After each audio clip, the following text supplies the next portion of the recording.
South Pacific countries bid farewell to the year 2024 and welcome the year 2025 with fireworks and large parties. UN experts demanded an end to the protection of Israel's international allies so the Zionist regime can be held accountable for the genocide it commits on Gaza. And in Ecuador, the National Electoral Council rejected a request to discuss the irregularity that President Noboa intends to commit by staying in office while campaigning for re-election.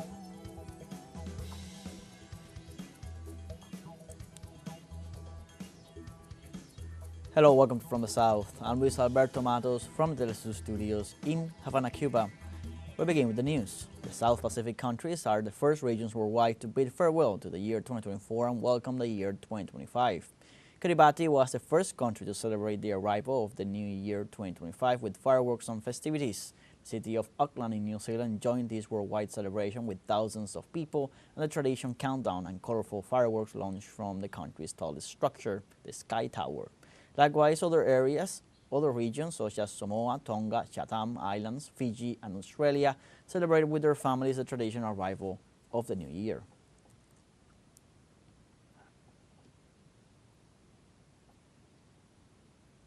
The Indian Space Research Organization described Tuesday as a success the liftoff of the FTS mission, the two satellites docking experiment that will advance future manned spaceflight.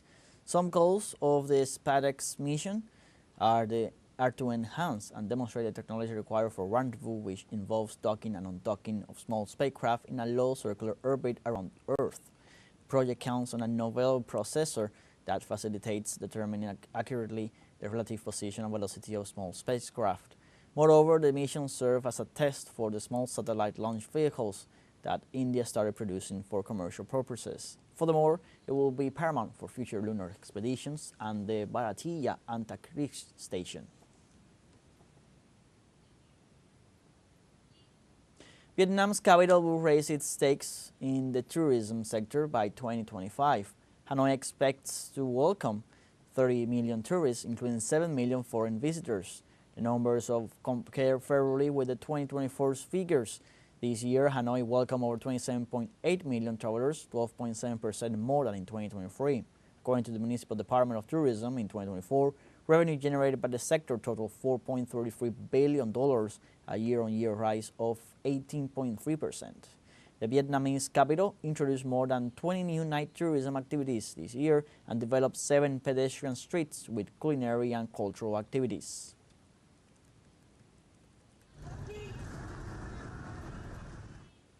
The United States has detained nearly 44,000 people at the southern border with Mexico during the month of December. According to the U.S. Customs and Border Protection Office, the figure could increase slightly in the last hours of 2024. The data corresponds to the statistics that have been maintained throughout the year. The Border Office assures that the levels registered since July are maintained and points out that December becomes the 6th consecutive month with figures lower than those registered in the monthly average of 2019. In this context, the Mexican government's immigration policy has achieved a 75% reduction in irregular crossings of its northern border.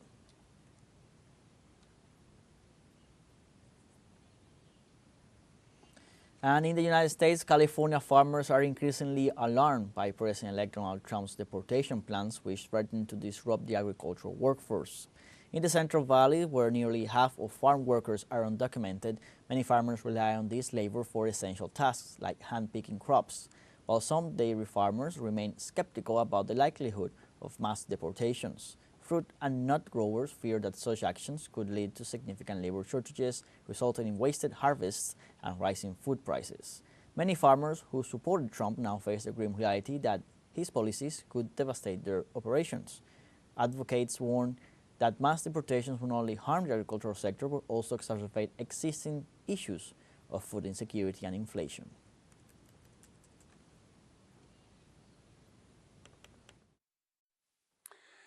We don't know what mass deportation is going to mean, okay? We don't know when it's going to start. He says it's going to be in day one. I don't know where he's going to start because if there are millions of people here, he obviously can't cover the whole country at one time. I don't know where he's going to go. Hopefully it gives us time to reach out to the administration and talk to them about immigration for our essential workers, like our farm workers, that we can't have deportations here because it would disrupt our food supply for the country. We really don't think that anybody wants that. In Mexico, every month, relatives and companions of the 43 students from Ayotzinapa who disappeared more than 10 years ago take to the streets, this time at the end of the year, to visit the Temple of the Virgin of Guadalupe. Daniel Rosas, our correspondent, with more details. Porque vivos se los llevaron.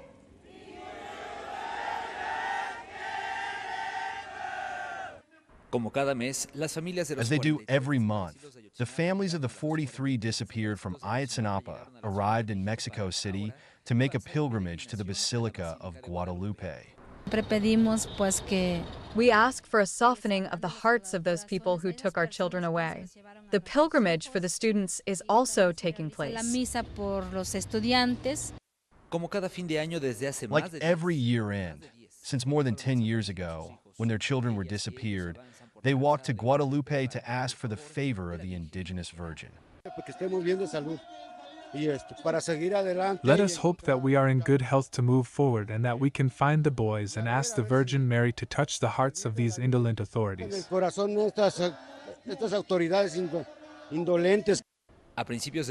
In early December, they had a meeting with Claudia Sheinbaum, already in her capacity as President of Mexico, and she committed to continue the investigation. We have no choice but to continue the dialogue with the President, the meetings, to discuss issues that lead to the investigation, because that is our priority. The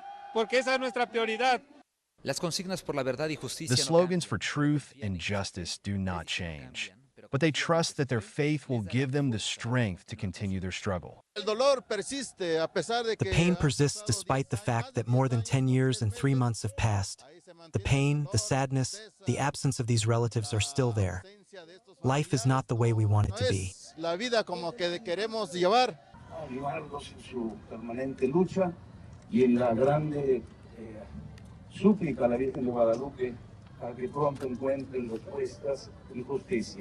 In the Basilica, they are received with the message: do not get tired, be firm, keep searching for the truth.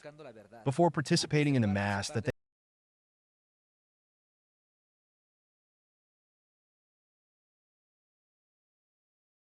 grant them the favors requested to the Virgin of Guadalupe. Daniel Rosas, TeleSUR, Ciudad de México. We now have a short break coming up, but first remember you can join us on TikTok at teleSUR English. We'll find news in different formats, news updates, and much more. We'll be right back. Stay with us.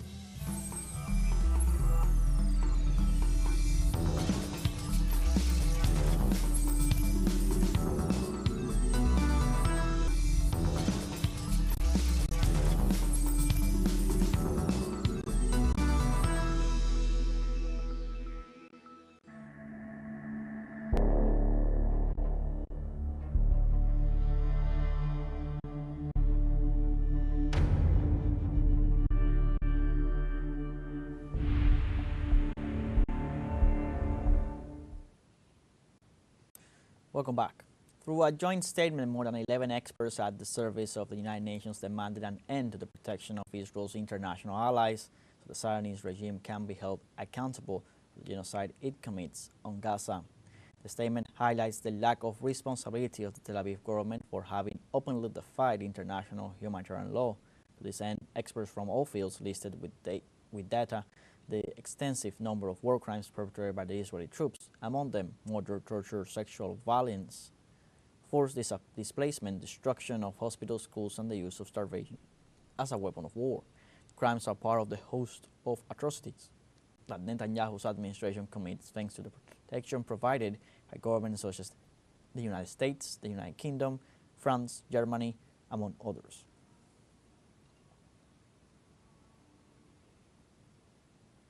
Displaced Palestinians within the Gaza Strip are facing a difficult situation as heavy rains have flooded dozens of tents in Deir al-Bala downtown and in southern Al-Mawasi. These rains are accompanied by thunderstorms and falling temperatures, aggravating the situation for the nearly 1.6 million Gazans illegally displaced to makeshift shelters.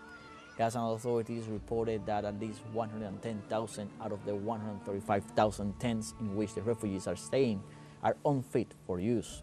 As a result, thousands are subjected to rain and low temperatures, while the health system is slowly destroyed by the genocidal forces.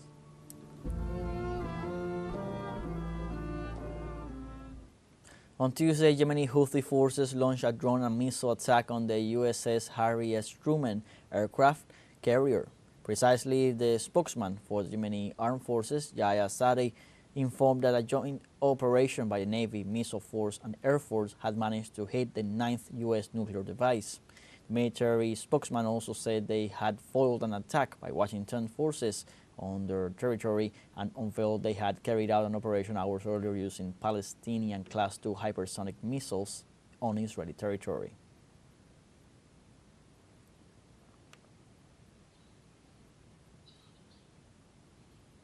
The South Korean Ministry of Land Infrastructure and Transport briefed Tuesday having identified 174 out of the 179 fatal victims from the December 30th plane crash at one airport in the southern region.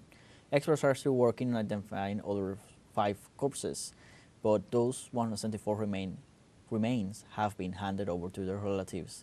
Authorities explained that the bodies are being preserved in a temporary cold storage facility installed in a hangar of the airport to keep them until their families take them. On this incident, just 2 people, both flight attendants, managed to survive after the plane crashed into a concrete wall. So far, both black boxes from Flight 2216, the flight data recorder and the cockpit voice recorder have been found.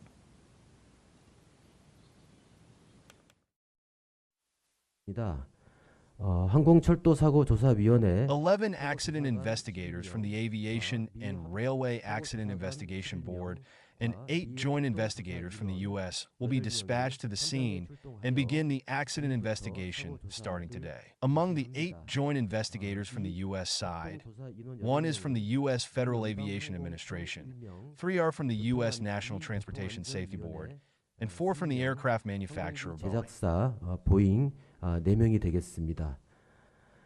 블랙박스와 관련돼서는 Regarding the black box, the Test and Analysis Center has completed cleaning the surface contamination and is currently checking its condition. However, it was found out that the flight data recorder has lost the connector of the data storage unit and the power supply unit. As a result, we are conducting a technical review to find a method to extract the data. 자료 추출 방법 등 기술적 검토를 On Tuesday, the Russian Defense Ministry confirmed a series of attacks on Ukrainian territory with high-precision weapons. Russian forces shelled a military airfield and an enterprise of the military industry. Moscow forces also used unmanned air vehicles. The Defense Ministry added that the Black Sea Fleet destroyed 8 unmanned Ukrainian vessels, while its anti-aircraft defenses shot down more than 103 drones. Ukraine claimed in a morning report that its forces shot down a Russian helicopter and called the operation a historic event.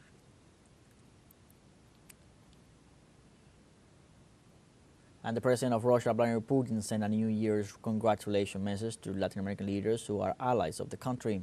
Among the leaders congratulated by the Russian President are the President of Bolivia, Luis Arce, the President of Brazil, Luis Ignacio Lula da Silva, the President of Venezuela, Nicolás Maduro, and President of Cuba, Miguel Díaz-Canel, as well as the Nicaraguan President, Daniel Ortega. Putin also sent a telegram of congratulations to the leaders of the Cuban Revolution, Raúl Castro Ruz. The Russian Federation has traditionally maintained alliance relations with these countries and has recently stepped up its efforts to deepen cooperation with the region.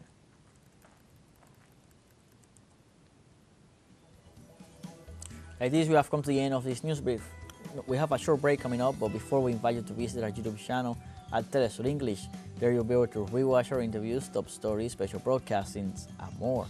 Hit the subscribe button and activate the notification bell to stay up to date on the world's most recent events. Found your break, don't go away.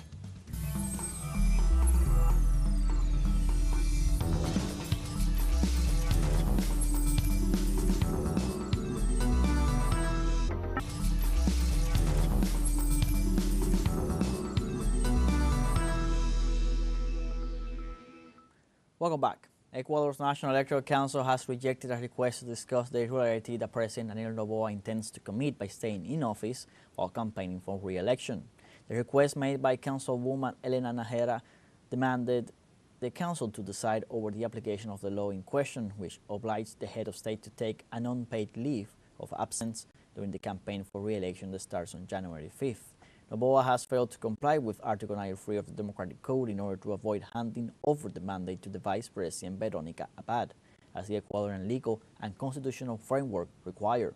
In this context, after the Council's decision, Najera accused her colleagues of siding with the President at the expense of democratic principles.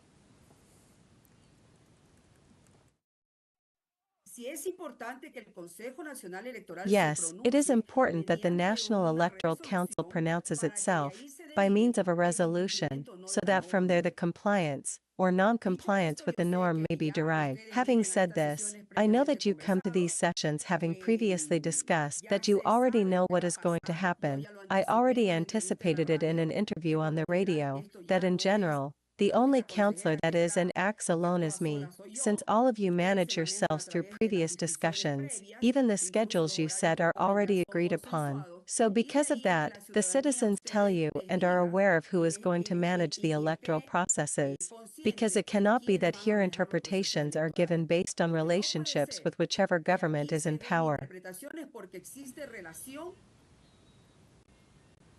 In this context, the National Electoral Council of Ecuador approved an almost $14 million fund for the electoral campaign. Resources will be distributed in an equitable manner for leading campaigns on press, radio, television, social media, among others. The electoral activity is scheduled for January 5th to February 6, 2025, for going to the polls where over 13 million voters are eligible to elect a new Ecuadorian head of state. The 151 members of the National Assembly and 5 representatives to Parliament will be elected as well. And in other news, also in Ecuador, more than 40 social organizations hold the government of President Daniel Noboa responsible for the disappearance of 4 minors in Guayaquil. After the 4 children went missing in Guayaquil, more than 40 organizations mobilized to demand justice from the government of Daniel Noboa. Also, the social organizations pointed out that the children were playing football when the Ecuadorian armed forces forcibly arrested the minors. They also assured that there are other cases of disappearances and extrajudicial killings, which happened before the case of these 4 minors in Guayaquil, which occurred 22 days ago.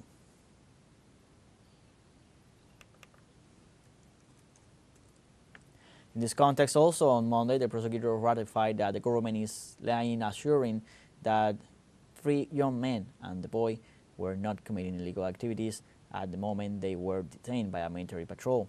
For its part, the military high command has tried to justify the disappearances and has described the detentions of the 4 minors as an incident. A hearing took place on Monday, attended by several military chiefs, and where the defense minister's lawyer assured that the young men were stealing when they were arrested, while the prosecutor's office has assured that there is no evidence to confirm this. On the other hand, the hearing for the formulation of charges against 16 members of the armed forces for the alleged crime of forced disappearing is scheduled for this Tuesday at the Southern Criminal Judicial Unit in Guayaquil.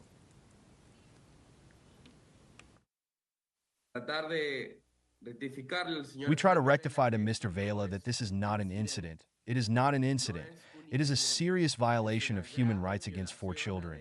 It is an enforced disappearance. It is not an incident.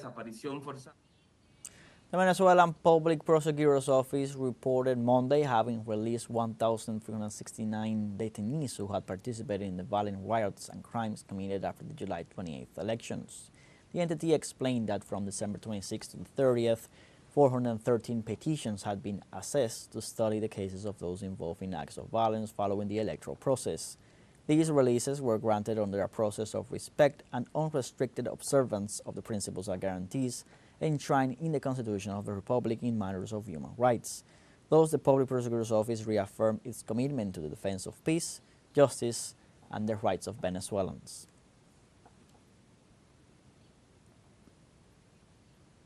The Supreme Court of Justice of Venezuela imposed a fine of $10 million on the social media TikTok in Latin America for being negligent in the control of content that endangers the integrity, particularly of children and young people. The report with Madeleine Garcia. The way was open to debate and control of the contents of TikTok's vital challenges. And the responsibility of the TikTok platform for the lack of timely control of the so-called viral challenges whose contents affect the health and lives of our children and adolescents has become evident.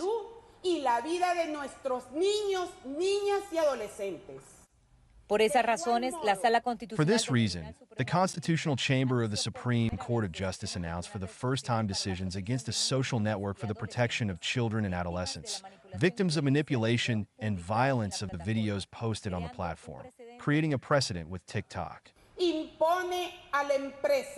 We impose on the company a fine equivalent to $10 million for not having implemented the necessary and adequate measures. Dada su negligencia al no haber implementado las medidas necesarias y adecuadas para evitar la difusión. To prevent the dissemination of publications whose content is elusive to the so-called viral challenges, in violation of the Venezuelan legal system. Violando el ordenamiento jurídico en Venezuela. During 2024, 2 boys and a girl died when they submitted to viral challenges. These images correspond to the last goodbye of Erica, 12 years old, who lost her life when she consumed 3 pills as part of a TikTok viral challenge. Almost 800 minors put their lives at risk according to figures from the scientific police. The Ministry of Education has a huge responsibility to study the issue, to give recommendations, to regulate the use of social networking technologies in schools, and also to educate not only our students, but also our teachers and the family in family schools. The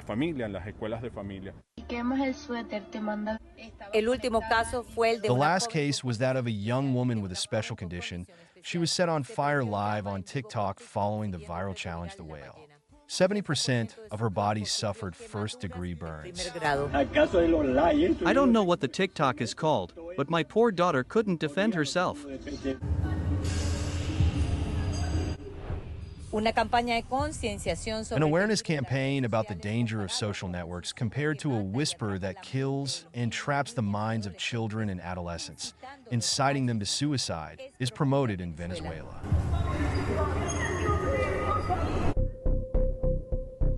The Supreme Court of Justice also ordered TikTok to install an office in Venezuela in order to monitor and control the contents. All this for TikTok to assume the legal responsibility of operating publicly, also establishing a fine of $10 million, which is done in relation to the victims of the families that unfortunately are in mourning as a result of these networks. Another of the 5 decisions is that a technical round table will be created with the victims' families, and the money from the fine will be used to compensate the damages to those affected. President Nicolas Maduro had given an ultimatum to TikTok to restrict content that kills human beings. The network responded that it understood the concern but did not act. Now we'll have 8 days to comply with the decision of the Supreme Court of Justice. If it does not do so, the highest judicial body will take action. Madeline Garcia, teleSUR, Caracas, Venezuela.